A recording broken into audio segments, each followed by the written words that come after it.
Bonjour à tous, bienvenue à notre webinaire d'aujourd'hui de Compliment Pro. On a la chance d'avoir Jean-Paul Warzé qui va venir nous parler de probiotiques et autres microbiotiques, les règles de bon usage indispensables pour éviter un mauvais usage. Bonjour Jean-Paul, comment allez-vous? Bonjour, je vais très bien. Je suis très heureux d'être parmi vous. Génial. On est très heureux de vous écouter. On a eu beaucoup de questions déjà, donc on avait laissé à l'inscription un champ pour que vous puissiez poser vos questions et on a pas mal de questions pour vous. Alors aujourd'hui, on a un webinaire qui est dans un format un peu plus justement questions-réponses, un peu plus participatif. On va commencer par voilà, une première partie de 45 minutes avec Jean-Paul qui va vous parler des probiotiques et autres microbiotiques. Et ensuite, on laisse une bonne demi-heure de questions-réponses. Donc n'hésitez pas. Ceux qui ont déjà posé vos questions, elles sont incorporées à la présentation et on y répondra. Les autres, si vous avez encore des questions, posez-les et on prendra le temps avec Jean-Paul d'y répondre à la fin. Alors, c'est ce que je viens de dire. Vous pouvez chatter. Si vous regardez en bas à droite, on a un petit chat. Vous avez également un onglet pour poser vos questions et un dernier onglet avec des sondages. Vous pouvez répondre. Je vous demande juste de bien poser vos questions dans l'onglet questions. Pourquoi? Parce que vous pouvez voter dessus et les questions les plus pertinentes seront répondues. On ne peut pas toujours répondre à toutes les questions. Donc, s'il y en a trop de questions, on essaiera de filtrer par les questions les plus pertinentes et celles qui sont posées au bon endroit. Je continue. Hop. Du coup, aujourd'hui, on a la chance d'avoir Jean-Paul Warzé, docteur en médecine, cofondateur et président élu de la Ligue scientifique européenne des probiotiques et également membre de la faculté de la microbioma à Turin. Jean-Paul, je vous laisse la parole pour commencer le webinaire. Merci beaucoup. Bonjour à toutes et à tous. Je suis très heureux d'avoir l'opportunité, en tout cas, d'aborder ce sujet, compte tenu du fait qu'on rencontre très souvent beaucoup de personnes passionnées par le microbiome et on progresse très très fort, évidemment, dans ces nouvelles connaissances. Mais ce qui est très important aussi, à partir du moment où on s'y intéresse, c'est de bien maîtriser les solutions qui sont actuellement à notre disposition et qui seront peut-être aussi demain à notre disposition. Et compte tenu aussi de ce qu'on peut lire dans les livres extrêmement intéressants qui sont écrits sur le microbiote, quand on regarde un petit peu la place des probiotiques dans ces manuels, et encore récemment, je lisais un livre écrit par un confrère gastro, très souvent, les probiotiques, en tout cas, ne sont pas encore, selon moi, perçus au niveau où ils devraient l'être. Et il y a un certain nombre de personnes aussi qui se posent des questions par rapport à leur qualité. Une personne dans son livre récemment disait que les probiotiques aujourd'hui disponibles sur le marché étaient principalement des postbiotiques compte tenu de la qualité des produits. Et donc, je suis très heureux d'avoir l'occasion d'ouvrir un petit peu cette fenêtre vers la réalité du monde des probiotiques et dans lequel je vais vous emmener durant quelques minutes. Alors, c'est vrai que dans le domaine du microbiote, on parle énormément de ce sujet. Pourquoi? Parce qu'on a, grâce aux nouvelles technologies, découvert qu'il y avait un microbiote presque dans tous les organes, que la plus grande partie se situe au niveau intestinal, mais on le trouve également, comme on le sait depuis longtemps aussi, au niveau urogénital chez la femme. On a découvert récemment au niveau du lait maternel, on l'a découvert aussi au niveau du placenta, et on l'a découvert également au niveau des poumons, alors que dans le passé, on pensait que c'était stérile. Et on a même découvert des bactéries au niveau du cerveau. Donc tout cela est en train d'évoluer et ce qui permet à la médecine classique justement d'évoluer à grands pas vers de nouvelles solutions. Je voudrais vous proposer, en tout cas, surtout aujourd'hui, on ne pourra pas aborder tous les domaines tels que le domaine de la peau, le domaine de la santé féminine en profondeur, etc. Mais je voudrais vous proposer, en tout cas, 3 axes sur lesquels le microbiote intestinal agit, à savoir le domaine de la digestion et du métabolisme, le deuxième, le domaine de l'immunité et de la défense, de la barrière intestinale, et le troisième, l'axe intestin-cerveau. Alors, comme on le sait, le microbiote intestinal, qui est le plus prédominant quantitativement dans notre corps, joue un rôle excessivement important par son dialogue avec le système immunitaire, qui se trouve de façon prédominante dans la paroi de l'intestin, comme vous le savez. Et nous avons ce microbiote qui travaille pour nous 24 heures sur 24, puisque la plupart des bonnes bactéries, quand on est en bonne santé, la plupart des bactéries sont des bactéries amies, et que nous transmettons ce capital de génération en génération depuis des milliers d'années. Ce microbiote se développe pendant les 3-4 premières années pour devenir mature à l'âge de 3-4 ans, et il y a certains éléments évidemment très importants comme le mode d'accouchement, le mode d'alimentation, mais aussi l'interférence avec certains médicaments tels que les antibiotiques, mais aussi les IPP, et l'environnement est très important aussi. On sait que les enfants qui grandissent à la ferme, en tout cas, ne sont jamais allergiques, et ce sont des éléments qui interfèrent évidemment. La génétique et la durée de la grossesse, évidemment, sont des paramètres qui interfèrent aussi. Le microbiote est résilient et stable tout au long de la vie, on peut le dire, et il est très fort lié à l'ADN de la personne, donc il est spécifique de la personne, mais donc il y aura des fluctuations qui se feront lors d'épisodes d'affection, lors de traitements antibiotiques, lors de périodes de stress, etc.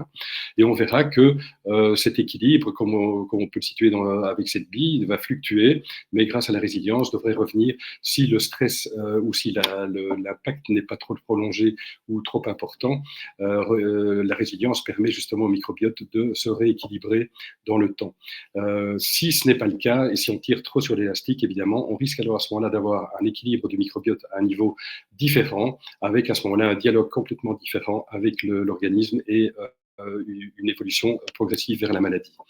Peut-on identifier par des symptômes une dysbiose? Oui, il y a des symptômes classiques, digestifs, supérieurs, inférieurs, qui peuvent attirer l'attention, mais il n'y a pas de rapport de proportionnalité entre l'importance de la dysbiose et l'importance des symptômes.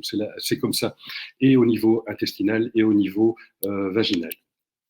Alors, les facteurs favorisant le déséquilibre, c'est bien évidemment l'alimentation, ça c'est très important, l'alimentation industrielle principalement, et tous les excès que vous voyez repris sur ce slide. Le stress est un élément excessivement important. Les agents infectieux, les allergies alimentaires, comme médicaments, pas uniquement les antibiotiques, comme on le verra, les antiacides aussi, et les anti-inflammatoires, les laxatifs. Et quand on parle de stress, je voulais attirer l'attention sur le fait que quand on parle de stress, c'est stress physique, psychologique, etc., tout type de stress. Et le sport intensif est considéré aussi comme un stress. Donc les athlètes de haut niveau, évidemment, ont à ce niveau-là certainement une attention à avoir. Alors la dysbiose, ce qui est très important, c'est déjà de comprendre de quoi on parle. La dysbiose, ce n'est pas uniquement un problème de quantité de bactéries ou de qualité de bactéries. C'est aussi un problème de diversité et surtout de fonctionnalité. Et pourquoi? Parce que les bactéries, en fait, en fonction de leur ADN, vont avoir exercé un rôle physiologique, et l'ADN, en fait, de l'ensemble des bactéries que nous avons est 100 fois plus important quantitativement que l'ADN de nos bactéries. Donc, ça vous donne une idée de l'apport que toutes ces bactéries peuvent nous apporter sur le plan physiologique. Et il est clair que si vous avez un déséquilibre au niveau de ces fonctions physiologiques, par le fait que vous avez d'autres gènes qui sont activés ou d'autres métabolites qui sont produits, à ce moment-là, évidemment, votre santé peut être modifiée.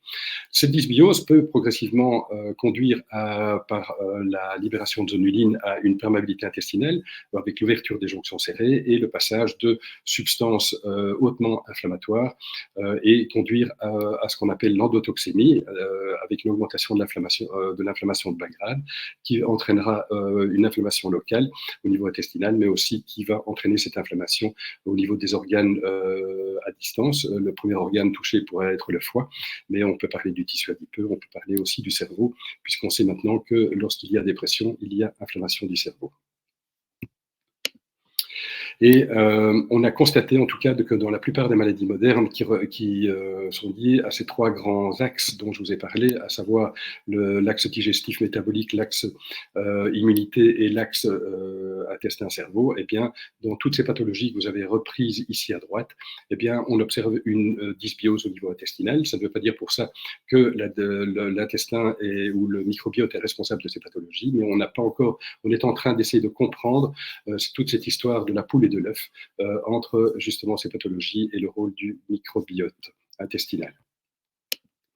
Voilà, je crois que cette petite introduction était importante pour expliquer pourquoi on peut vraiment tirer profit de l'utilisation de microbiotiques et essayer de bien les choisir et bien les recommander.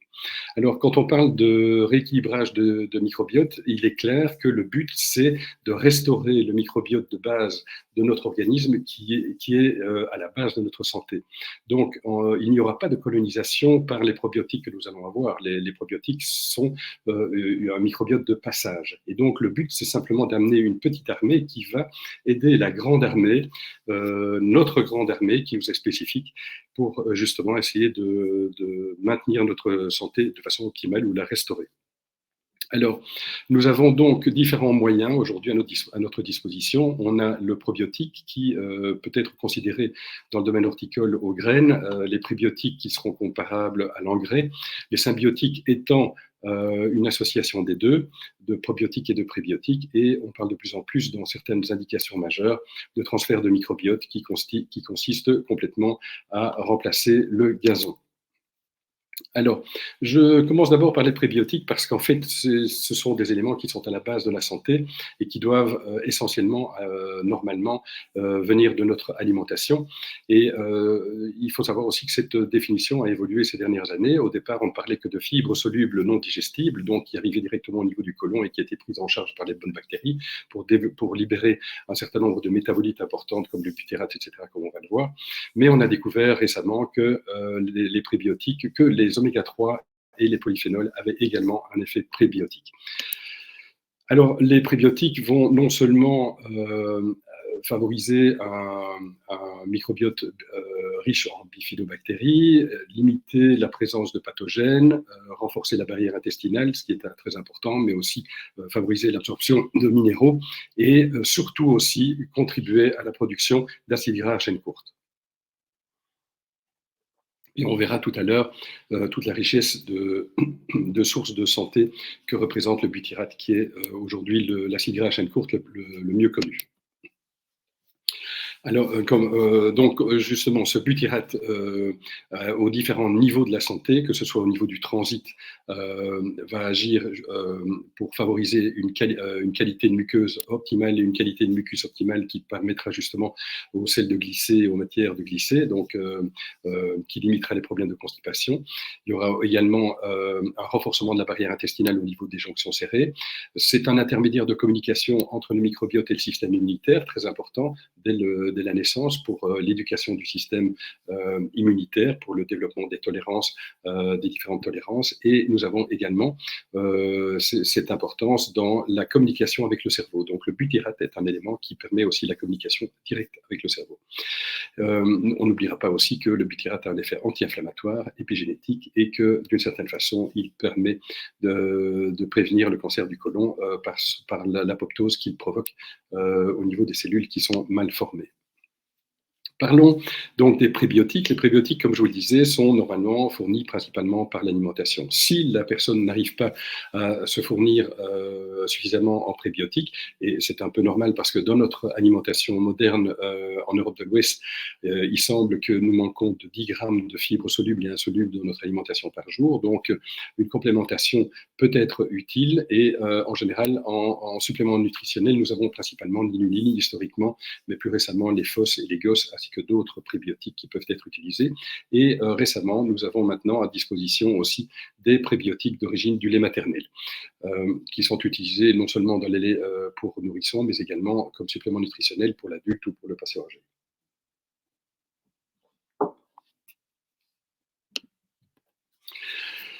Alors, ce qui est très important concernant les prébiotiques, c'est de savoir que l'effet des prébiotiques, que ce soit sur au niveau de l'effet bifidogénique et dans la, le- la stimulation du système immunitaire et le fonctionnement harmonieux du système immunitaire, eh bien, ce fonctionnement est proportionnel à la dose. Et c'est très important de savoir qu'en fonction du prébiotique, il faudra respecter cette fourchette d'activité.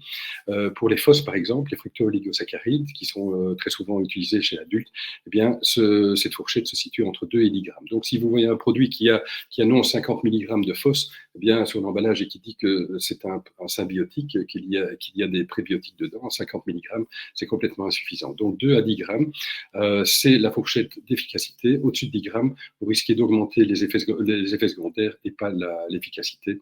Donc je crois que c'est un élément déjà important. Alors, un message important que Marcel Robert Froid m'avait communiqué à l'époque, parce que c'est quand même la référence dans le domaine des prébiotiques, puisqu'il a créé la définition des prébiotiques avec Gibson, l'anglais. Il conseille, en tout cas pour une efficacité et une tolérance optimale des prébiotiques, c'est une prise de ces prébiotiques lors des repas. Et ce qui est très important, en tout cas, c'est d'augmenter très progressivement, semaine après semaine, le dosage. Donc, pas de traitement d'attaque avec les prébiotiques. Et c'est la personne qui, au fur et à mesure du traitement, adaptera le dosage en fonction de l'effet attendu. Les effets santé des prébiotiques, ils sont classiques, je viens déjà d'en citer quelques-uns.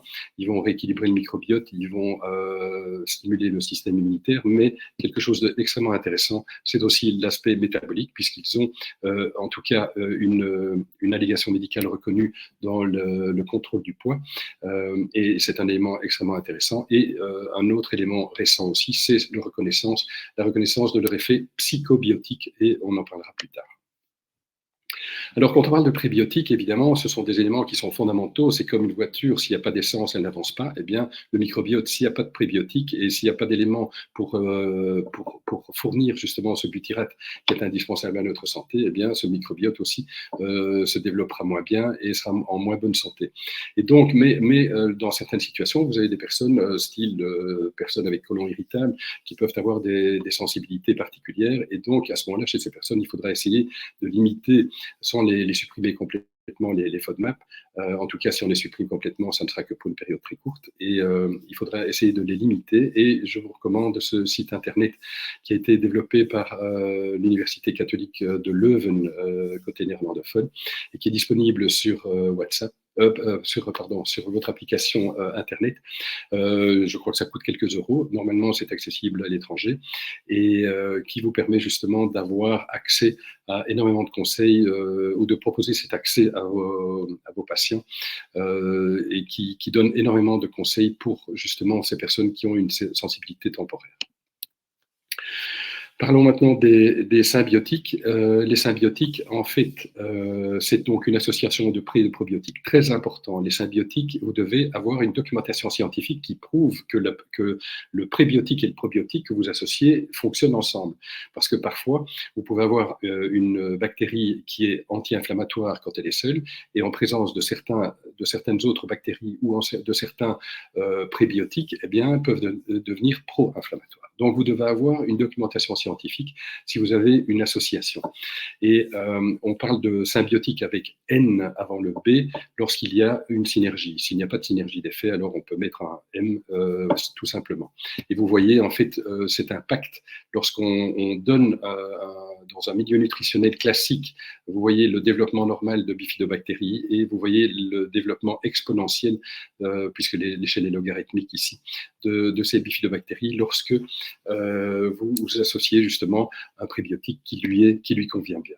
Et ça veut dire que si vous donnez un symbiotique, vous allez avoir cet effet sur la bactérie que vous donnez dans le produit, mais vous aurez aussi cet effet sur vos bonnes bactéries au niveau de l'intestin.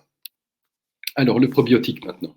Le probiotique, ce n'est pas une poudre de et la définition a été demandée par l'Organisation mondiale de la santé à un groupe de spécialistes mondiaux. Et on parle de micro-organismes vivants, donc vivant est important, qui fournissent un bénéfice santé.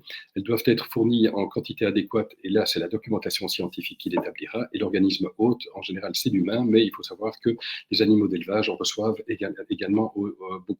Quand on parle de micro-organismes, ce sont surtout des bactéries. Il y a les levures, comme le Saccharomyces boulardii, sont également considérées comme probiotiques, mais parfois, compte tenu de ce qui se passe lorsqu'il y a des problèmes de diarrhée avec ce genre de produit, certaines personnes peuvent considérer que c'est même un prébiotique. Donc, le domaine des probiotiques est en pleine explosion en termes d'intérêt. Vous voyez le nombre de publications et son évolution ces dernières années. Et nous avons près de 6000 publications par an maintenant. Et il faut savoir quand même qu'il y a eu un prix Nobel il y a une centaine d'années avec Metchnikoff qui avait découvert que toutes les bactéries n'étaient pas mauvaises, qu'il y en avait qui pouvaient augmenter l'espérance de vie et limiter justement le risque de diarrhée lorsqu'il y avait des épidémies. Donc, pourquoi avoir attendu 100 ans avant d'avoir cette explosion d'intérêt et cette dynamique? Simplement parce que nous avons seulement depuis 15 ans les technologies qui nous permettent d'analyser l'ADN des bactéries anaérobies que nous ne soupçonnions pas avant. Et donc, jusque récemment, on ne connaissait que 1% de toutes les bactéries que nous avions dans le corps. Et c'est pour ça que toute cette technologie est en train d'exploser. Avant de continuer concernant les prébiotiques, je veux situer quand même la définition des postbiotiques, parce que vous en avez certainement entendu parler ces derniers temps. Et cette définition a été proposée en consensus par l'ISAP, qui est une association scientifique internationale où les plus grands spécialistes mondiaux se réunissent pour créer des définitions, etc., par rapport à cette nouvelle science. Et donc, la définition qui est proposée aujourd'hui, c'est une définition de préparation à base non seulement de micro-organismes non vivants, que vous voyez là, donc c'est la même chose que les probiotiques, mais ils ne sont pas vivants. Ils ont été tués par la température à 70 degrés. Et nous avons donc soit les micro-organismes non vivants, soit des fragments de ces micro-organismes, soit des métabolites qui ont été produits par ces micro-organismes. Et en termes de métabolites, vous voyez ici des exemples de ces métabolites. Ça peut être des enzymes, des vitamines, des peptides, des acides gras à chaîne courte, etc.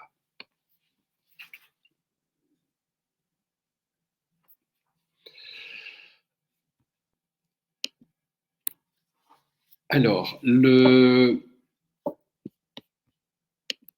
par rapport à ces postbiotiques, je voulais vous dire aussi que cela fait référence aussi à cette notion que j'ai avancée en début de présentation, à savoir que certaines personnes considèrent que ces bactéries ne seraient pas vivantes. Et donc, on va voir pourquoi ce genre de choses est avancé. Alors, concernant les probiotiques, c'est un microbiote qui est un microbiote de passage, je vous en ai déjà parlé. C'est également un matériel vivant, on l'a vu dans la définition. Ce sont principalement sur le plan réglementaire des suppléments nutritionnels.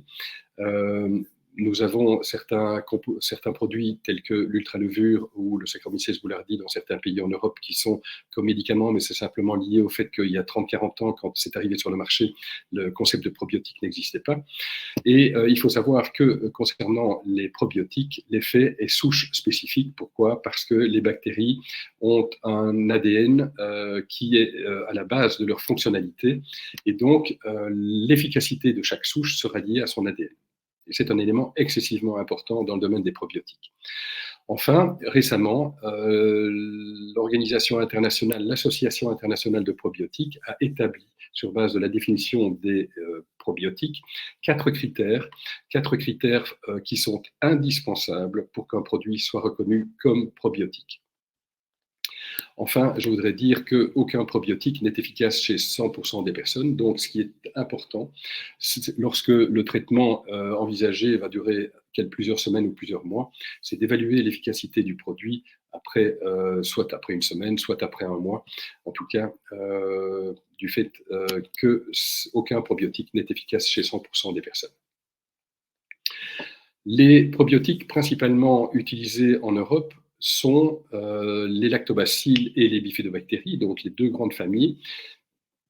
Et ce sont les deux grandes familles que l'on retrouve aussi présentes chez le nouveau-né lors de la transmission du microbiote de la mère à l'enfant.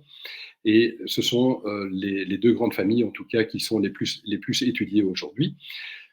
De nouvelles bactéries sont en développement, comme vous le savez, et seront demain disponibles dans des domaines d'indication variés, que ce soit les maladies inflammatoires chroniques intestinales, que ce soit aussi, comme on est en train de le voir maintenant, dans le domaine du métabolisme. Mais ces solutions seront probablement également disponibles sous forme de médicaments. Quand on regarde au sein de ces deux grandes familles, les espèces qui existent, vous voyez qu'en santé humaine, nous avons un certain nombre d'espèces que vous connaissez déjà certainement dans le domaine des lactobacilles et des bifidobactéries, mais nous avons en dehors de ces deux grandes familles également d'autres micro-organismes qui sont également reconnus comme probiotiques. Et vous avez également l'Escherichia coli Nissel qui déjà à l'époque était utilisé, paraît-il, par Hitler. Alors, dans la famille des lactobacilles, aujourd'hui, puisque nous arrivons à analyser leur capital génétique, on a pu identifier leur fonctionnalité. Et aujourd'hui, nous avons 250 lactobacilles qui ont été identifiés. Et en fonction de leur fonctionnalité, les spécialistes ont considéré que les 250 bactéries, les 250 espèces ne pouvaient pas rester au sein du même parapluie lactobacille. Et c'est pour ça qu'une modification de taxonomie est en cours actuellement, en cours d'implémentation, et certains lactobacilles vont conserver leur appellation de genre lactobacille, comme vous voyez l'Acidophilus, le Crispatus, ce sont surtout aussi des lactobacilles qui sont utilisés en santé féminine, et nous avons d'autres lactobacilles que vous connaissez certainement également, tels que le Reuteri, le Rhamnosus, et le Lactobacillus reuteri, le Lactobacillus rhamnosus, qui eux vont modifier leur nom de genre. Comme vous le voyez, ces nouveaux noms en fait commencent par une lettre L, ce qui permettra en tout cas dans la littérature, si on fait une simplification du nom avec un L. Rhamnosus ou L. Reuteri, eh bien, cela permettra en tout cas de ne pas perturber trop, en tout cas, le lecteur scientifique. Les mécanismes d'action des probiotiques, on n'a pas le temps de rentrer dans le détail, mais on a déjà abordé un certain nombre de niveaux d'action, que ce soit au niveau intestinal, au niveau de l'immunité, au niveau de l'axe intestin-cerveau. Les probiotiques sont-ils safe en général? Y a-t-il une sécurité d'emploi? Oui, les probiotiques en fait entraînent peu d'effets secondaires et en général ils sont mineurs. Ce sont des effets secondaires qui sont en général digestifs, mais qui ne sont que transitoires. Donc après 2-3 jours de traitement, eh bien en général ces effets secondaires disparaissent. Et concernant leur utilisation, on aura une attention particulière chez les personnes qui ont une immunité fortement diminuée. Et qui sont alors à ce moment-là chez qui les probiotiques ne seront pas contre-indiqués, mais seront utilisés alors à ce moment-là sous contrôle médical. Concernant leur utilisation dans les hôpitaux ou dans des structures de soins avec des chambres communautaires, etc., si on a une personne qui présente une voie centrale, alors à ce moment-là, on évitera dans la même pièce d'utiliser des probiotiques et surtout des probiotiques à base de levure, compte tenu du risque de contamination du matériel. Et donc, ça, c'est une recommandation récente qui a été faite, en tout cas, mais qui concerne surtout, en tout cas, les probiotiques à base de levure. Parlons maintenant de l'efficacité des probiotiques. Pour l'efficacité des probiotiques, ce qui est très important, en fonction de la souche, c'est la posologie et la durée du traitement. Il y a donc, en général, un traitement d'attaque et un traitement d'entretien pour les probiotiques. C'est ce que je recommande, en tout cas, si c'est un traitement de 3 semaines, 1 semaine de traitement d'attaque, 2 semaines de traitement d'entretien. Et nous aurons en général, classiquement, un traitement de 3 semaines pour des indications mineures. Pour les indications plus importantes, on envisagera 3 mois de traitement. Et on évaluera l'effet du traitement après un mois. Et si c'est nécessaire, on essaiera 10 jours par mois, si c'est nécessaire, de poursuivre le traitement au-delà de 3 mois. Donc, je ne crois pas que ce soit utile de recommander de prendre des probiotiques, en tout cas pendant des mois sans arrêt. Je crois qu'essayer 10 jours par mois chez les personnes qui ont des problèmes récidivants, qui ne peuvent pas supprimer les facteurs de risque, je crois que c'est une solution qui peut être intéressante. Ce qui est très important pour l'efficacité des probiotiques, c'est le début du traitement, mais également la durée et la fin du traitement. Le début du traitement, par exemple, lorsqu'il y a une prévention de tourista, quand vous partez à l'étranger, si vous prenez le probiotique déjà lorsque vous êtes sur place, c'est déjà trop tard. Il faut prendre le probiotique 3 jours au moins avant le départ et terminer le traitement lorsque vous êtes revenu à votre domicile principal. Et on verra tout à l'heure, concernant l'association avec les antibiotiques, comment ces éléments interfèrent aussi. Concernant le moment de la prise, c'est vrai que nous avons des souches qui peuvent être plus ou moins résistantes à l'acidité gastrique et aux sels biliaires, et qu'il y a des galéniques de plus en plus performantes qui sont réalisées pour protéger les souches lors du passage gastro-intestinal. De mon côté, je donne quand même ma préférence à prendre les probiotiques au repas pour garantir l'efficacité et pour éviter la prise sur un estomac vide. Et ce que je conseille aussi, c'est d'éviter de prendre les probiotiques avec des boissons chaudes et des aliments chauds. Les probiotiques, ce n'est pas comme des médicaments, c'est du matériel vivant. Et donc, la durée de validité est moins longue que celle des médicaments. En général, c'est 2 ans et demi, mais le temps que le produit soit dans le canal de distribution, il reste à peu près 2 ans. Donc, ce que je conseille quand on achète des probiotiques, c'est de regarder la date de validité. Parce que, au fur et à mesure du temps, la quantité de souches revivifiables diminue. Pour compenser cette réalité, les producteurs sérieux rajoute 30% de quantité de souches par rapport à ce qui est annoncé sur l'emballage, ce qui permet de garantir la quantité de souches revivifiables pendant la durée de validité du produit. Et donc, mais si vous achetez un produit pour lequel il ne reste plus que 3 mois de validité, je ne dis pas que le produit n'est pas bon, il sera peut-être moins efficace. Donc, si vous pouvez avoir un produit qui a une durée de validité plus importante, c'est tout bénéfice. On évitera de conserver le produit au-dessus de 25 degrés Celsius parce que donc il faut éviter de les mettre au soleil et près de sources de chaleur. On évitera évidemment aussi les sources d'humidité, de conserver les probiotiques en salle de bain, et on conservera également donc les probiotiques dans un environnement sec. Donc ces éléments de conservation sont des éléments très importants aussi pour l'efficacité des probiotiques. Les probiotiques ont donc, comme on l'a dit, puisque c'est un matériel vivant avec un ADN, cet ADN étant à la base de leur fonctionnalité, ces probiotiques ont un effet qui est souche spécifique. Et vous avez ici un certain nombre d'effets santé qui sont établis et qui seront plus largement présents chez un grand nombre de souches ou qui ne seront présents que chez des souches spécifiques. Et donc, c'est pour ça que c'est très important lorsque vous choisissez dans une indication un probiotique, il est très important de savoir si cette souche spécifique a cette efficacité dans cette indication. Pour vous convaincre que les probiotiques sont vraiment efficaces, et ça a été vraiment un élément interpellant pour les néonatologues, qui est quand même une spécialité excessivement importante en termes de côté intensiviste. Vous savez que les grands prématurés de très petits poids sont exposés à un risque d'entérocolite nécrosante.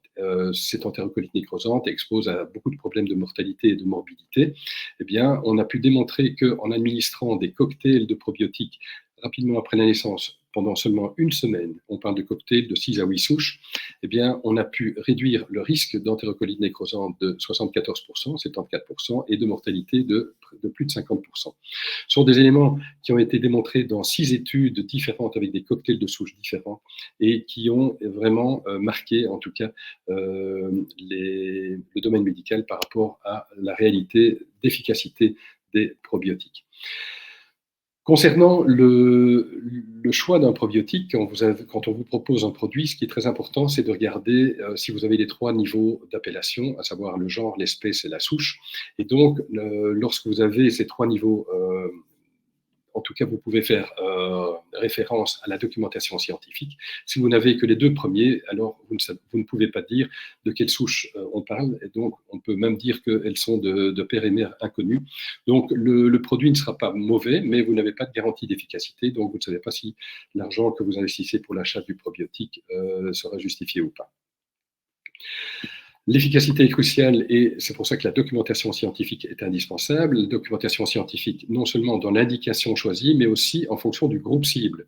Donc, une publication chez un nourrisson ou chez un adulte ou chez un senior, eh bien, l'efficacité du probiotique est différente en fonction du groupe cible, donc c'est très important. Et également, si vous avez un multisouche, il sera très important d'avoir une publication avec l'ensemble des souches. On verra tout à l'heure que c'est repris comme un élément très important pour la reconnaissance d'un probiotique. La qualité est également très importante parce que c'est un matériel vivant et on va en parler également. Donc, être ou ne pas être probiotique, déjà, ce qu'on peut dire, c'est que les associations de souches qui ne sont pas documentées en santé humaine avec toutes les souches ensemble ne sont pas reconnues comme un probiotique. Ça, c'est un premier élément.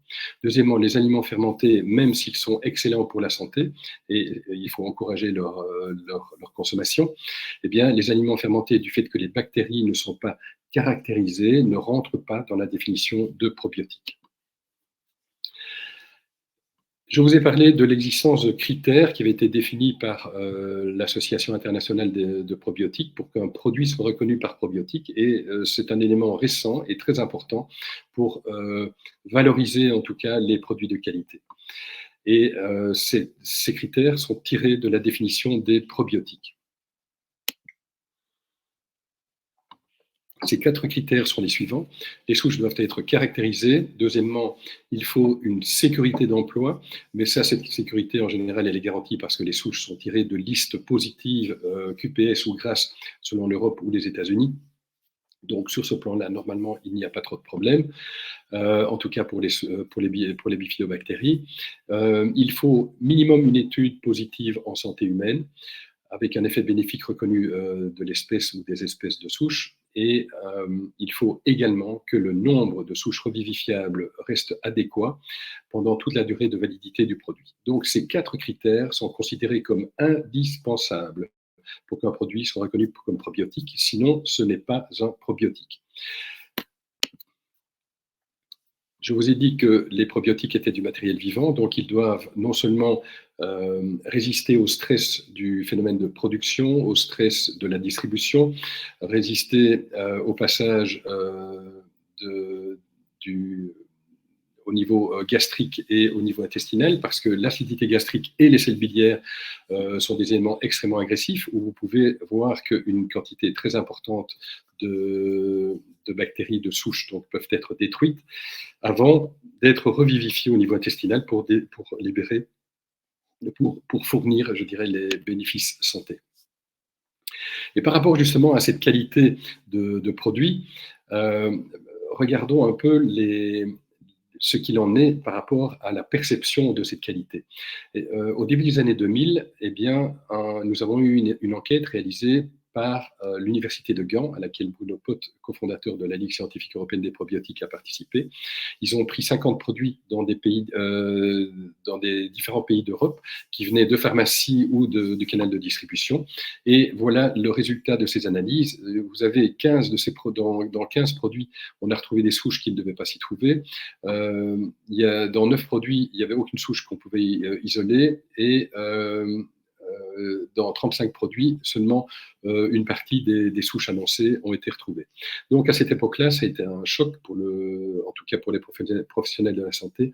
Et tout ça pour dire qu'au début des années 2000, la situation, en tout cas surtout pour les suppléments nutritionnels, n'était pas du tout positive. Depuis, nous avons eu régulièrement des demandes contrôle de qualité des probiotiques, parce que finalement les probiotiques sont des suppléments nutritionnels sur le plan réglementaire et ne sont pas soumis aux mêmes exigences que les médicaments. Et nous avons même récemment reçu une demande, enfin, il y a une publication de la Société européenne de gastropédiatrie qui a insisté sur l'importance justement de ce contrôle de qualité et sur le fait qu'il fallait une qualité du produit qui reste suffisante pendant toute la durée de validité du produit. C'est pour ça qu'il y a une dizaine d'années, avec des personnes du monde académique de toutes les universités belges, de la plupart des universités belges, une ASBL a été fondée pour proposer un label de qualité aux distributeurs de probiotiques et sur base d'analyses qui sont réalisées par un laboratoire accrédité indépendant, ancienne spin-off de l'Université de Liège, et qui propose une analyse qualitative et deux analyses quantitatives à 6 mois d'intervalle pour les produits qui sollicitent le label. Ces produits doivent être distribués en pharmacie et documentés en santé humaine. Ce sont des éléments importants et le but de ce label, comme dit Bruno Pot, est de différencier des produits sérieux des produits moins sérieux ou cow-boy, comme il dit lui-même. Voilà les personnes qui ont participé à la création ou qui participent au fonctionnement de la Ligue scientifique européenne des probiotiques. Et nous avons ici Séverine Vermeer qui vient d'être élue comme la première clinicienne belge en 2022 et qui est parmi les 100 meilleures cliniciennes du monde. À partir du moment où un produit sollicite le label, donc après les résultats, lorsque les résultats ont confirmé la qualité du produit, le label est attribué et en général, une période de 9 mois maximum s'établit entre la demande et l'attribution du label. Et si ça vous intéresse, vous avez sur le site de la Ligue la liste des produits labellisés et qui rencontre complètement le cahier de charge du label et, comme vous le verrez, également les critères de l'IPA. Ces critères de l'IPA, je viens de vous les présenter, et donc ces critères sont complètement rencontrés par le label de la Ligue ESLP, ce qui permet en tout cas de vous garantir que ces produits sont de qualité et qu'ils sont documentés en santé humaine. Mais ça ne vous dit pas encore dans quelle indication. Et c'est pour ça que nous allons continuer notre investigation concernant ces connaissances dans le domaine des probiotiques. Parlons de ces différentes investigations en termes d'indications. Je vous ai parlé des trois grands axes, le domaine de la digestion, le domaine du métabolisme, le domaine de l'immunité, de la barrière intestinale et de la défense, et de l'axe intestin-cerveau. Cette barrière intestinale qui joue un rôle très important dans la prévention des complications des maladies modernes qui sont suspectées avoir un lien avec le microbiote, et cette barrière étant constituée par le microbiote intestinal, la muqueuse intestinale, le mucus et le système immunitaire. On sait que les probiotiques peuvent contribuer à améliorer la qualité du microbiote, diminuer la présence de pathogènes, participer à la prévention des infections non seulement digestives, mais aussi au niveau d'autres organes, par cette interconnexion qui existe entre le système immunitaire intestinal, mais aussi le système immunitaire des autres organes. Au niveau respiratoire, on parlera de l'axe intestin-poumon. Et donc, on peut faire de la prévention des infections digestives et des infections respiratoires en agissant par l'intermédiaire de probiotiques au niveau intestinal. On peut réduire le risque des infections respiratoires hautes de 47% et réduire la durée de ces infections de près de 2 jours. Concernant la prévention de l'allergie, l'Association internationale de l'allergie préconise, sur base de la documentation qui existe, la recommandation et la prescription systématique de probiotiques en fin de grossesse et pendant l'allaitement et chez le nourrisson après le sevrage, de souches spécifiques, bien évidemment, lorsqu'il y a un haut risque de maladies allergiques, lorsque les parents sont allergiques. La prévention de la diarrhée associée aux antibiotiques est une indication extrêmement intéressante où on peut réduire de 40% le risque de diarrhée. C'est une indication excessivement intéressante Pour votre information, il est très important de savoir que lorsqu'on prend des antibiotiques, la dysbiose qui est entraînée au niveau intestinal peut être très prolongée, surtout en ce qui concerne la diversité. Et vous voyez cette diversité après une préparation de coloscopie avec antibiotiques, que cette diversité eh bien, ne revient pas à son point de départ rapidement. Et selon la personne, cette diversité restera abaissée pendant 2 mois à 2 ans, et chez certaines personnes, cette diversité ne reviendra jamais au niveau initial. Et plus le nombre de traitements antibiotiques est important, plus cette diversité diminuera.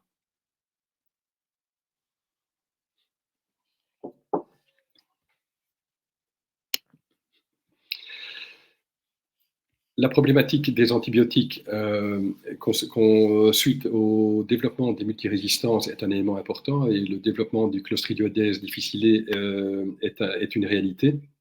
Et c'est pour ça qu'aujourd'hui, on préconise l'association systématique de probiotiques avec l'utilisation d'antibiotiques. Et compte tenu de ce que je viens de vous dire, quand on utilise un antibiotique, dans le cadre de cette association systématique avec un probiotique, on recommande sur base de la documentation scientifique de prendre le probiotique dès le premier jour de l'antibiotique. Cette prise ne se fera pas exactement en même temps, mais le probiotique sera pris 3 heures après l'antibiotique. Et compte tenu de cette diversité qui sera diminuée de façon prolongée, il faudra certainement utiliser le probiotique au moins 15 jours après l'arrêt de l'antibiotique, parce que s'arrêter immédiatement après l'arrêt de l'antibiotique ne sera pas suffisant pour contribuer à rééquilibrer le microbiote. Et donc, le but du probiotique est essentiellement d'éviter que l'antibiotique n'entraîne un déséquilibre majeur du microbiote et des bonnes bactéries, pour éviter que des bactéries comme le Clostridium difficile ne se rebellent contre nous et commencent à produire des toxines. Une autre indication également, c'est l'utilisation des inhibiteurs de pompe à protons, qui est très courue chez le nourrisson, très fréquente chez l'adulte et systématique chez le patient âgé. Ce SIBO, qui peut être créé par les inhibiteurs de pompe à protons, se caractérise par une hyperprolifération de bactéries au niveau de l'intestin grêle. Et on sait qu'on peut, en association avec certains probiotiques, eh bien, limiter le risque de SIBO lorsqu'on utilise des inhibiteurs de pompe à protons.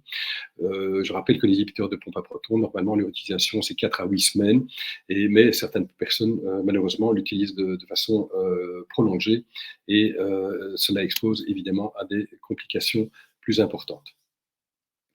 Donc, concernant l'utilisation des médicaments, on conseillera l'utilisation de probiotiques systématiquement, non seulement avec les antibiotiques, surtout avec les antibiotiques à large spectre, avec les antiacides, mais aussi avec les anti-inflammatoires, les laxatifs, mais il y a également d'autres médicaments où l'association peut être intéressante. Concernant les indications dans lesquelles les probiotiques sont documentés, vous avez des références excessivement intéressantes, à savoir une publication européenne du groupement européen de gastroentérologie de première ligne.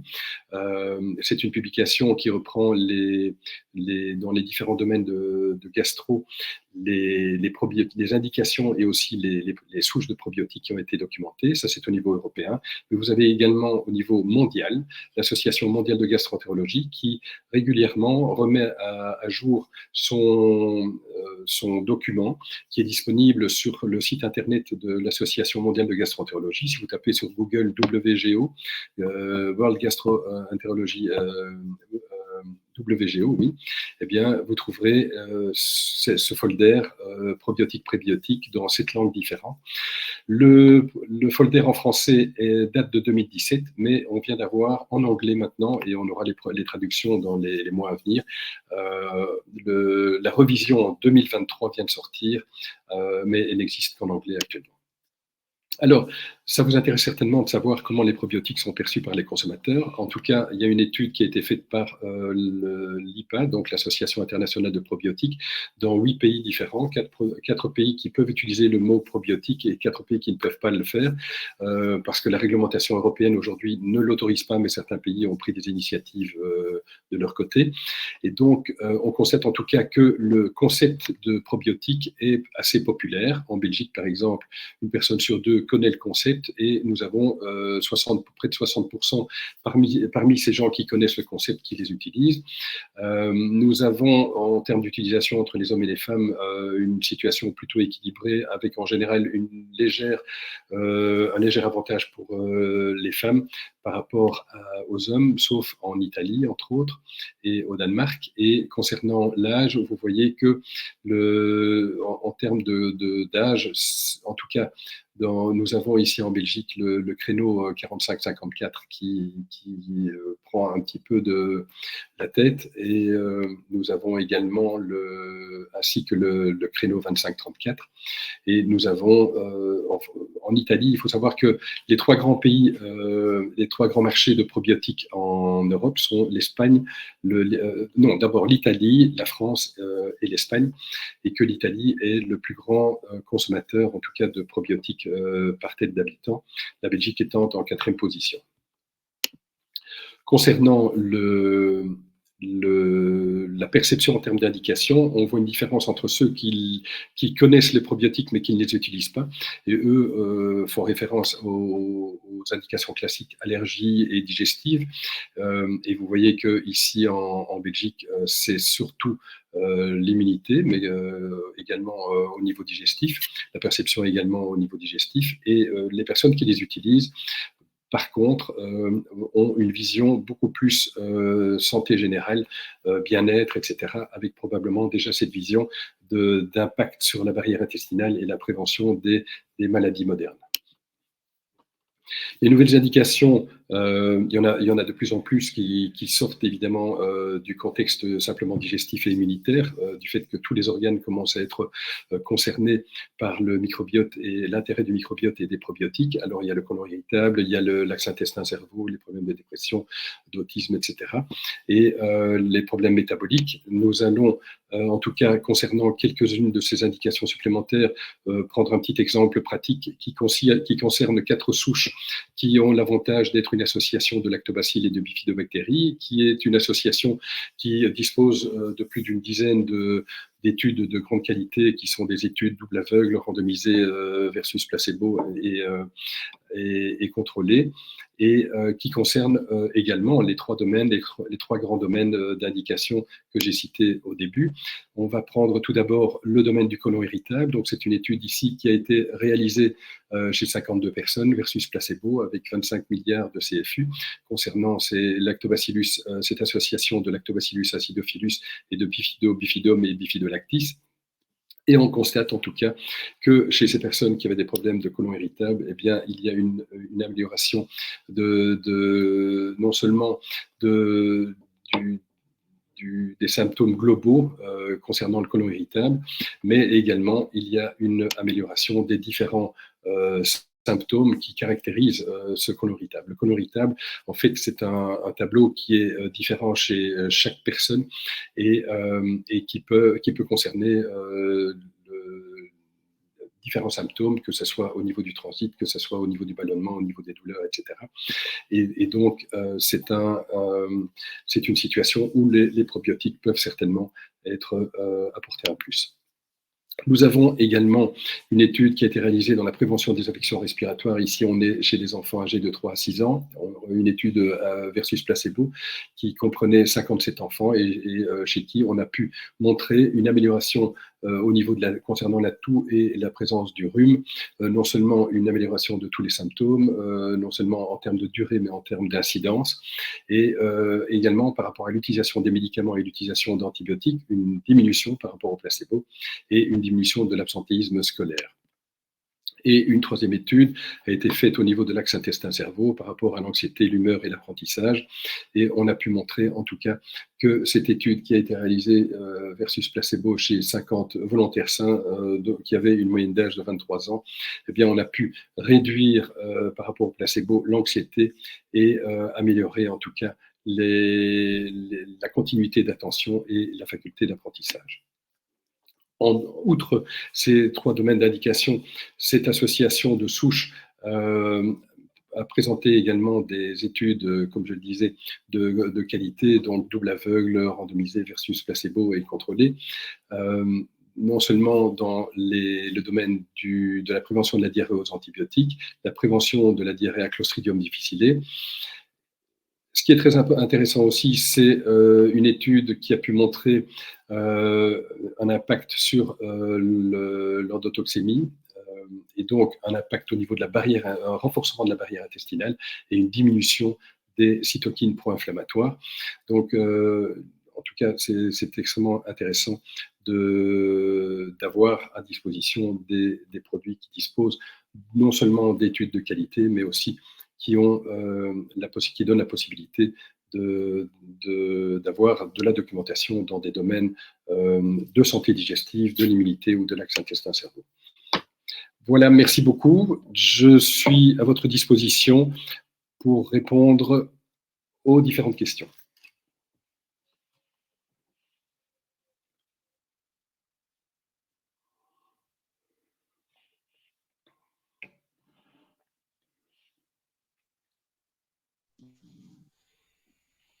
Merci Jean-Paul. Désolé pour la petite transition, j'ai eu un petit souci avec mes écouteurs. Un tout grand merci en tout cas pour cette présentation qui était très intéressante. Beaucoup de sujets en peu de temps. Merci en tout cas. Et c'est vrai que là, on va passer peut-être à la présentation était faite en collaboration avec Nutri-Essentiel. Toute la gamme est référencée maintenant sur Compliment Pro et ils ont développé justement le Probiamax qui est leur probiotique qui dispose également du fameux label dont on a parlé. Alors, on a le Probiamax, mais on a également les autres produits de Nutri-Essentiel qui sont disponibles sur la plateforme. Ce que je propose, c'est qu'on fasse d'abord un petit tour par Compliment Pro. Je vous montre rapidement comment ça fonctionne et ensuite on passe aux questions-réponses avec Jean-Paul parce qu'il y en a pas mal, je vois. Alors, Compliment Pro, pour rapidement vous expliquer ce que c'est, on a développé une plateforme qui vous permet de recommander les compléments de vos laboratoires favoris à un seul endroit. Pourquoi on a fait ça? C'est parce qu'on a identifié qu'aujourd'hui, beaucoup de professionnels de la nutrition souhaitent recommander les produits de différents laboratoires et que c'est fastidieux tout d'abord pour le professionnel, mais également pour le client qui doit acheter ses compléments à différents endroits avec des frais de livraison qui peuvent s'accumuler, des livraisons qui peuvent être retardées. Là, l'idée, c'est tout recommander à un seul endroit sur une seule plateforme Compliment Pro et s'assurer qu'il y ait une bonne adhésion de vos conseils par vos clients dans la foulée. Alors, je vais vite, rapidement vous montrer comment ça fonctionne. Ce sera encore plus parlant. Hop, je vous partage mon écran. Alors là, je suis sur l'interface Compliment Pro comme si j'étais professionnel de santé et je vais créer une recommandation pour mon client en recommandant justement les produits Nutri-Essentiel car toute la gamme est disponible. Première étape, je sélectionne un client et ensuite, je vais chercher les différents produits selon mes besoins.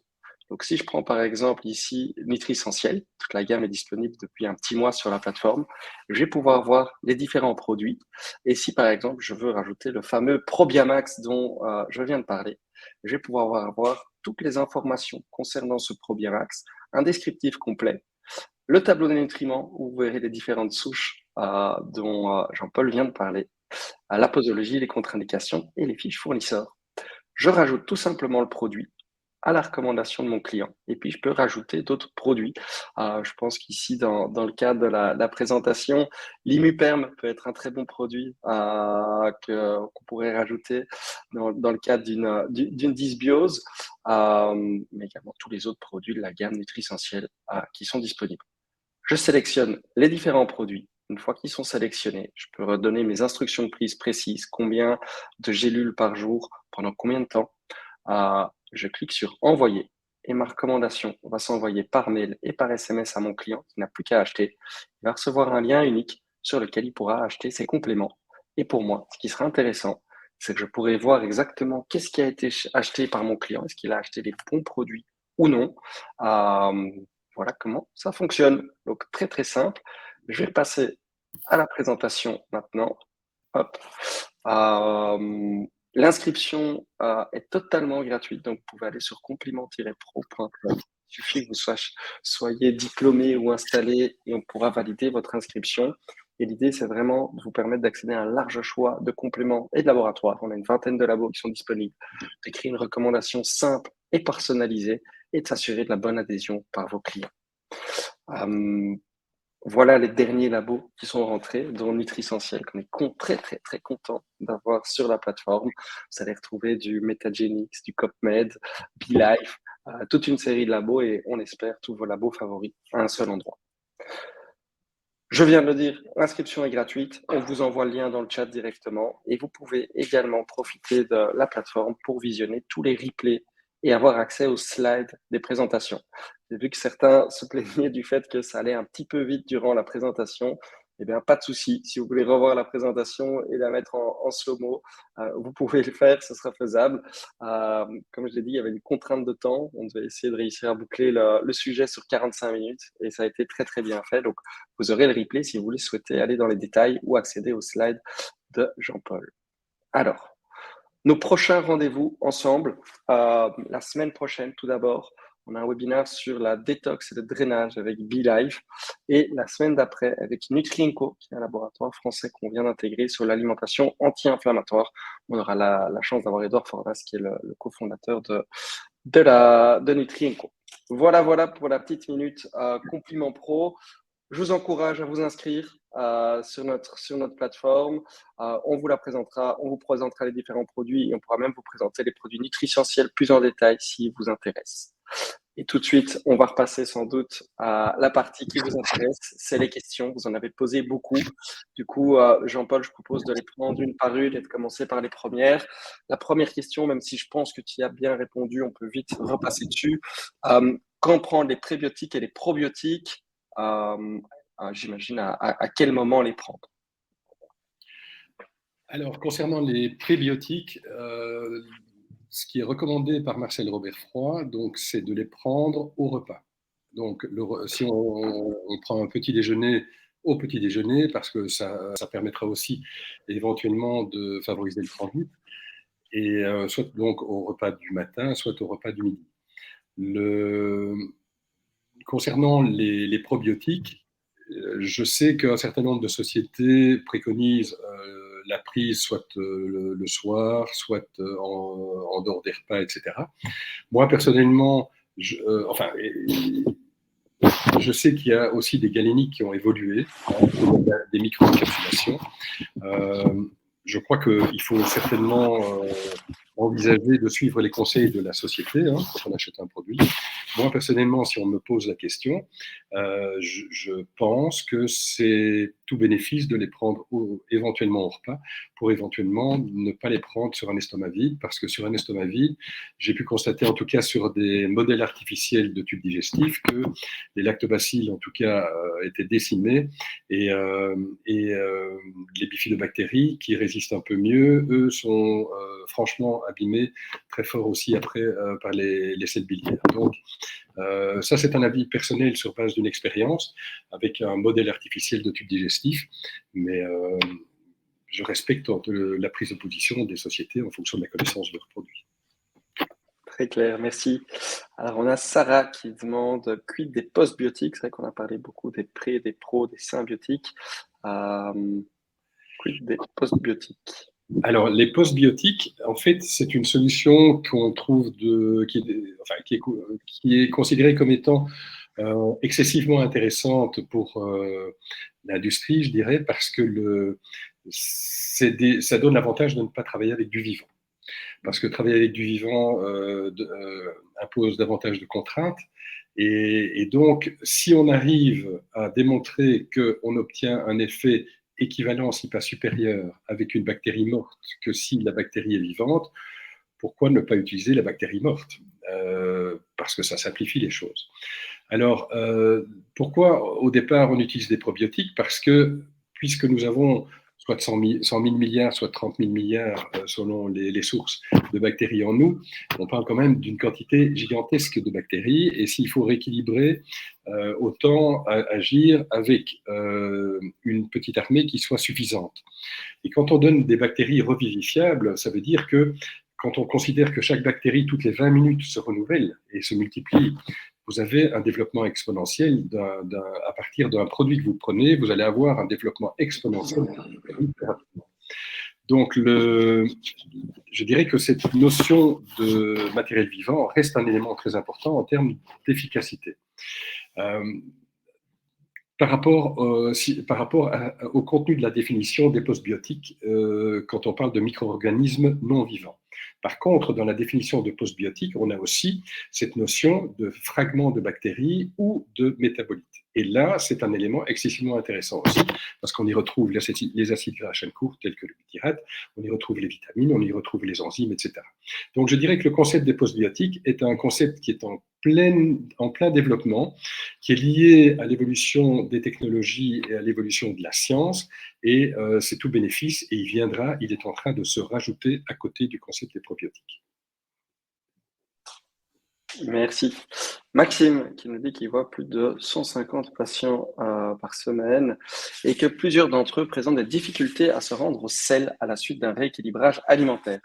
Est-ce que justement le butyrate peut être conseillé les yeux fermés? N'y a-t-il pas de side effects auxquels nous devrions être au fait de? Je dirais que la question est un petit peu vague parce que je n'ai pas tous les éléments par rapport à tout ce qui a été émis. Le butyrate est un acide gras à chaîne courte fondamental au niveau du transit qui est produit à partir, en général, soit à partir des mucines, soit à partir des fibres solubles, soit à partir des fibres solubles prébiotiques, entre autres. Et donc, ce butyrate joue un rôle très important puisque nous avons une muqueuse intestinale qui est régénérée tous les 2-3 jours. Ce butyrate, il faut savoir qu'au niveau du côlon, il est responsable de 70%, de 70% de la source énergétique des cellules du côlon. Donc ce côlon qui se régénère tous les 2-3 jours, si on a beaucoup de butyrate, eh bien, ça permettra d'avoir une muqueuse en bonne santé, une production de mucus de qualité qui permettra aux matières de glisser et cela va favoriser en tout cas le transit. En plus, ce butyrate agit sur les terminaisons nerveuses qui se trouvent dans la paroi, mais qui se trouvent aussi dans la muqueuse qui est régénérée. Et donc, ça va favoriser la régénérescence de ces terminaisons nerveuses et favoriser le péristaltisme. Et une petite partie de l'énergie du butyrate sera utilisée pour l'efficacité des contractions. Donc, le butyrate, sur papier, c'est un élément excessivement intéressant pour favoriser le transit chez les personnes qui ont des problèmes de constipation suite à un problème de dysbiose. Les personnes qui ont un transit lent depuis longtemps et qui ont développé une dysbiose, eh bien, plutôt que de donner des laxatifs, eh bien, utiliser des bifidobactéries et des prébiotiques est une solution extrêmement intéressante. Par rapport au reste de la question, je n'ai pas de données suffisantes pour y répondre. Merci. Alors, on a Lisa qui demande, dans le cas du syndrome de l'intestin irritable, on a certainement une dysbiose intestinale. Mais beaucoup de prébiotiques contiennent beaucoup de FODMAP, alors que ces glucides aggravent les symptômes. Que faire alors? Merci pour la question et vous avez tout à fait raison. En fait, dans le domaine du côlon irritable, la première chose, c'est qu'il n'y a pas deux patients qui ont les mêmes symptômes. Deux, il y a une hypersensibilité digestive et c'est vrai que les FODMAP qui sont caractérisés par des monosaccharides, disaccharides et oligosaccharides et des polyols qui sont fermenticides, toutes des substances fermenticides qui peuvent entraîner des ballonnements et des douleurs, etc. C'est vrai que chez ces personnes identifiées comme côlon irritable, au départ, il y a une mode de supprimer complètement les FODMAP. Mais quand on pense que la muqueuse qui dépend du butyrate et qui dépend des FODMAP est remplacé tous les 2-3 jours, faire un traitement sans FODMAP pendant trop prolongé, ce n'est pas réaliste. Et donc, rapidement, on a fait marche arrière. Maintenant, ce qu'on préconise, c'est d'essayer de conseiller des produits pauvres en FODMAP ou éventuellement de supprimer les FODMAP pendant une période très courte. En général, supprimer le lactose aide déjà beaucoup. Il y a certaines personnes qui en profitent aussi pour supprimer le gluten éventuellement qui est également parfois très difficilement digeste. Mais je dirais que si on supprime le lactose déjà, c'est une bonne chose. C'est quelque chose qui va avoir un impact important. Et par rapport justement à cet outil pour aider les patients à essayer de bien gérer leur alimentation par rapport à cette source de FODMAP, l'application que j'ai renseignée est une application en or. Super. Camille qui nous demande, y a-t-il des prébiotiques, probiotiques conseillés pour les enfants en cas de troubles digestifs post-antibiothérapie Dans quel ordre? Après une antibiothérapie, et évidemment, je dirais même pas après une antibiothérapie, je dirais pendant l'antibiothérapie, et si possible, même si on sait que l'enfant va avoir des antibiotiques, on peut même commencer les probiotiques avant le traitement antibiotique. Euh, Concernant les enfants, il faut faire la distinction entre le nourrisson, et en général, on va jusque 3 ans et puis après 3 ans. Mais il faut savoir que concernant les probiotiques classiques qui ont été utilisés dans le domaine de l'immunité, la prévention de l'allergie, etc., il y a des études à grande échelle qui ont utilisé des probiotiques jusque 10 milliards de CFU par jour chez des nourrissons. Donc, même chez les nourrissons, les probiotiques en général sont très safe et ont été utilisés largement dans des études scientifiques de grande qualité. C'est pas pour ça aujourd'hui qu'on est prêt à mettre des probiotiques dans les laits classiques de nourrissons, dans les laits standards, hein, dès la naissance jusqu'à 12 mois. Mais il faut savoir que il y a des probiotiques qui ont été documentés chez le nourrisson et chez le jeune enfant, et qui sont extrêmement efficaces, en tout cas pour faire de la prévention non seulement de la diarrhée, mais aussi éventuellement du Clostridium difficile, mais également pour essayer d'aider à contribuer au développement du microbiote chez les enfants qui ont éventuellement n'ont pas eu toutes les conditions optimales de colonisation, à savoir l'accouchement par voie vaginale ou l'allaitement maternel en durée et quantité suffisante. Alors, les grands classiques, les souches que j'ai passées en revue, bien évidemment, ont été étudiées chez les enfants. Mais il y a d'autres souches également qui ont été couramment étudiées. Il y a le fameux LGG, il y a le Lactobacillus reuteri, etc. Super. On a Bérénice qui nous demande, est-ce que les probiotiques en complément ont des effets uniquement temporaires, ce qui impliquerait d'en prendre régulièrement en entretien? Ce qui est très important, c'est que les probiotiques donc, ne constituent qu'une petite armée qui a pour but de relancer notre armée de base. Donc c'est simplement ce qu'on fait, c'est apporter une armée pour relancer notre armée de base et relancer la machine. Donc notre santé, elle passe non pas par les probiotiques, mais par notre microbiote de base. Et donc normalement, si on a un problème léger, un problème de diarrhée, etc., prendre des probiotiques pendant 3-4 jours, ça ne suffit pas.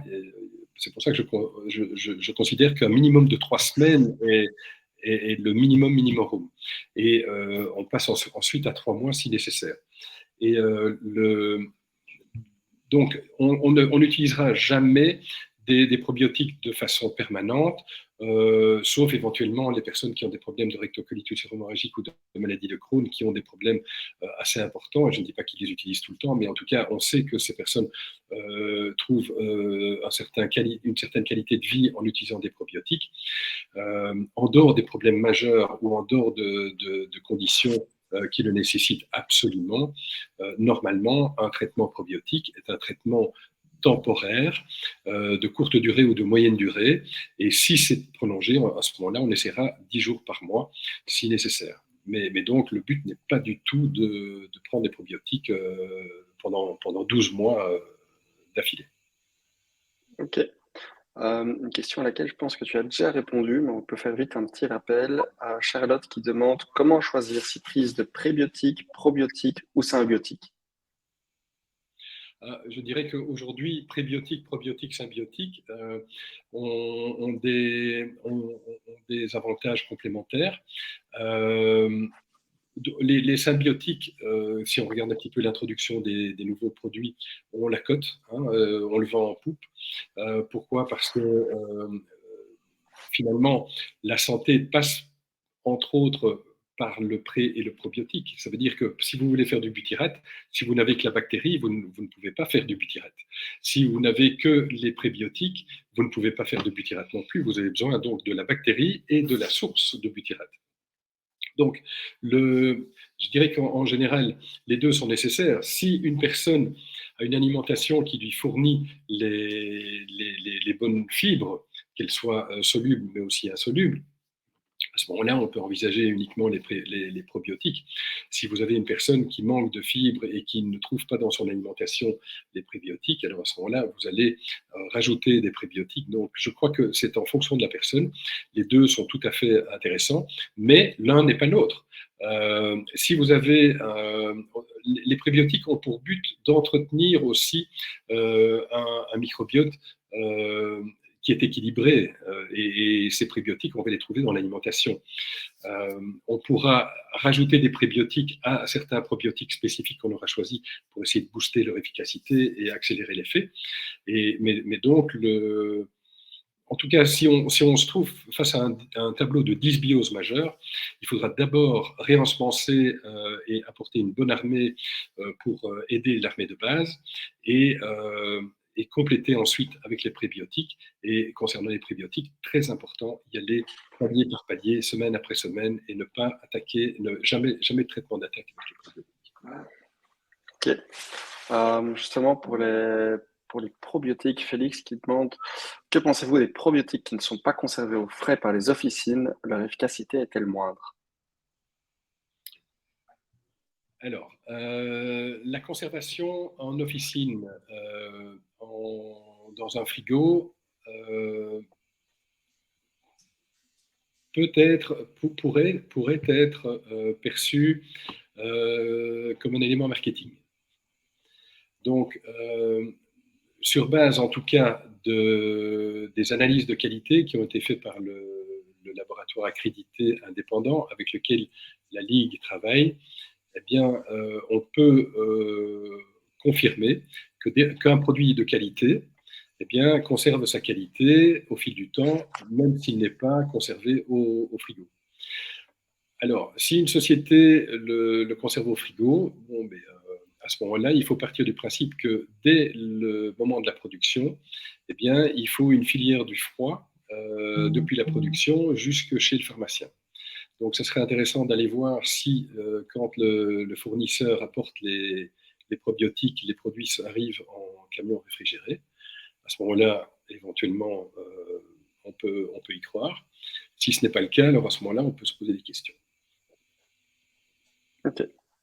Alors, question un peu tendancieuse plutôt. Charlotte qui nous demande quel produit / laboratoire conseillez-vous? Alors, je pense qu'on peut déjà parler du Probiamax aujourd'hui de chez Nutrissentiel. Quel produit? Quel produit / plutôt entre parenthèses laboratoire conseillez-vous? Moi, personnellement, je ne suis pas là pour conseiller un laboratoire. J'ai, avec des personnes du monde académique, contribué à la création de la Ligue scientifique européenne des probiotiques, justement pour stimuler les distributeurs et les producteurs de probiotiques à proposer aux professionnels de la santé des produits de qualité. Et donc, mon but est d'essayer de faire en sorte qu'il y ait sur le marché une majorité de sociétés sérieuses. Il faut savoir que la Ligue ne fait que de la communication positive, donc ne parle que des produits qui ont eu des résultats positifs sur base d'une demande spontanée. Et donc, en tout cas, ce que je peux dire, c'est que les produits qui sont repris dans la liste sur le site internet de la Ligue, eh bien, ces produits sont contrôlés régulièrement et sont de qualité et répondent aux 4 critères de l'Association internationale de probiotiques. Donc, ces produits, en tout cas, peuvent être, en tout cas, considérés comme des produits qui peuvent faire partie d'un choix d'un professionnel de santé, mais le professionnel de la santé, ensuite, doit lui-même, à partir de ces produits-là, identifier dans quelles indications ces produits sont documentés. Donc, il y a encore un travail à faire. Ok. Muriel qui nous dit, donc les aliments lactofermentés ne servent à rien, je veux dire, ne sont pas aussi efficaces qu'un prébiotique. Qu'un prébiotique Ouais, ou qu'un probiotique? prébiotique. Alors, les aliments lactofermentés, ils sont très bons pour la santé et en fait, depuis l'origine des temps, toutes les populations dans toutes les régions du monde ont développé leurs aliments fermentés. Et ces aliments fermentés contribuent réellement à la santé, à entretenir la santé. Et ça, c'est un élément excessivement important. Donc, ça doit faire partie de l'alimentation de monsieur et madame tout le monde. D'un autre côté, aujourd'hui, quand on parle de probiotiques et de prébiotiques et de microbiotiques, on va de plus en plus vers de la prévention et du traitement. On essaye d'aller aussi vers prévention et traitement pour des indications particulières avec des démonstrations cliniques et des publications qui démontrent que certaines souches spécifiques peuvent avoir un effet. Quand on prend les produits fermentés, style choucroute, etc., là, on est dans l'entretien simplement d'un microbiote de base. Si vous prenez des probiotiques qui ont démontré un effet sur l'axe intestin-cerveau, on ne parle pas de la même chose. Les prébiotiques, eux, ils vont avoir un effet généraliste. Généraliste, ça veut dire qu'ils vont entretenir le microbiote et ils vont contribuer aussi à un effet au niveau de l'axe intestin-cerveau, etc., au niveau de l'immunité, au niveau de l'équilibre du microbiote. Donc, je crois que tout cela est complémentaire et les fibres prébiotiques, comme les aliments fermentés, sont des éléments qui sont importants. En fait, l'aliment fermenté, il va apporter aussi les acides gras à chaîne courte, tels que le butyrate, alors que le prébiotique fournit la source qui va être à l'origine de la production de butyrate par le microbiote. Donc, ça va un peu dans la même direction aussi, même si on peut avoir des effets un peu plus spécifiques si on choisit un prébiotique spécifique. Ok. Une question de Lisa qui demandait si votre label n'existe qu'en Belgique ou est-ce qu'il y a un équivalent en France? Alors, le label existe au Benelux depuis près de 10 ans.